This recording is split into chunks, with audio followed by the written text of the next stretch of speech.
মা আমি বরং যাই, জামা কাপড়টা পরে আনি। স্নিগ্ধা, তুমি বলে ভুলে গেছো অপরাধ বলে জিনিস আছে। এখানে আমি তো কিছু আইনি করছি না, আইনি তো করেছো তুমি দিদি। আমি আইনি করেছি না? তুই যে মানে একটা বড় যা থাকার সত্ত্বেও তুই সেই জায়ের ঘরে গিয়ে ওর জামা কাপড় সোনা গয়না যাই আছে ওগুলোতে যে তুই হাত দিবি, সেটা আইনি অপরাধ নয়? দিদি এই, আমি চাই না আমার বাড়িতে আর কোনো রকমের কথা হোক। স্নিগ্ধা, আমি বলছি তোমাকে, তুমি যাও। হ্যাঁ মা আমি যাই যাই যাই। বেশি না, বেশি একটুই মিটার। একদম বাজে একটা মেয়ে বিয়ে করে স্বর্গে যাবে। আপনি একটু মুখটা বন্ধ রাখুন। আর এই তোকে আমি দেখছি পরে। দিদি আমি কিছু করিনি, মানে ও কিছু করিনি, আমরা দুজনে নির্দোষটা আর বলিস না মা, দয়া কর।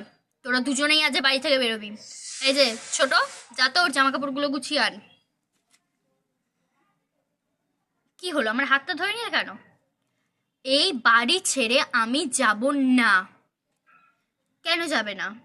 এত দিন যে এই বাড়ির পিছনে আমি টাকা খরচা করেছি, এত কিছু করেছি, মানুষদেরকে ভালোবেসেছে, যখন যার যেটা দরকার পড়েছে আমি কিনে দিতে চেয়েছি। আমার যতটা সামর্থ্য ছিল আমি সেটুকুনি দিয়ে দিয়েছি। ওগুলো আমাকে ফেরত দিতে পারবে? কি ফেরত নিবি তুই? কি ওই যে তোমার ছেলেদের যে চাকরিটা 50,000 টাকা লাগতো, ওই চাকরির টাকাটা তো আমি তোমাদেরকে দিয়েছিলাম গো, দুজনকে 50-50 1,00,000 টাকা। এইসব হিসাব নিবি তুই এখন? না দিদি, না নিলেই নয়, আমি চাইছিলাম না নিতে, কিন্তু তোমরা তো আমাকে সুযোগটা করে দিলে বলো যে এইসব হিসাব নিতে হবে আমাকে। যাই হয়েছে হয়েছে, সেগুলো আগে নিয়ে নিয়েছে, এখনো দরকার নেই। হ্যাঁ, এই বিয়ের ব্যাপারটাও তো আগেই হয়েছে, এখন তো হচ্ছে না না। যাই হোক, আমি যাচ্ছি। তুমি কোথাও যাবে না, আমিও এই বাড়ি ছেড়ে যাব না, আর দোয়েলও এই বাড়ি ছেড়ে যাবে না। এই শোন, তুই এই বাড়িতে জিনিস দিয়েছিস আমি তোকে রাখতে পারি, কিন্তু দোয়েল তো কিছু দেয়নি। আমার ভাগিদারি দোয়েল। তাহলে এতও তো জিনিস দিসনি যে দুজনে মিলে থাকবি, যে কোনো একজনকে তো বেরোতেই হবে। আমি থামো না মামুনি, সবার যখন ইচ্ছা আমি চলে যাব, কিন্তু আমি আবার আসব।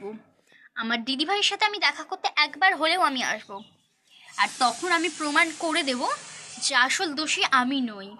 থামো, চোরের মায়ের বড় গলা শুনেছি, এ তো চোরেরই বড় গলা দেখছি।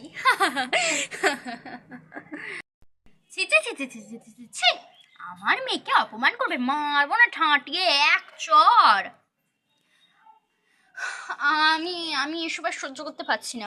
আমার জামা কাপড়ের দরকার নেই, আমি যেটুকুনি আমার আছে আমি সেটুকুনি পরেই চলে যাচ্ছি।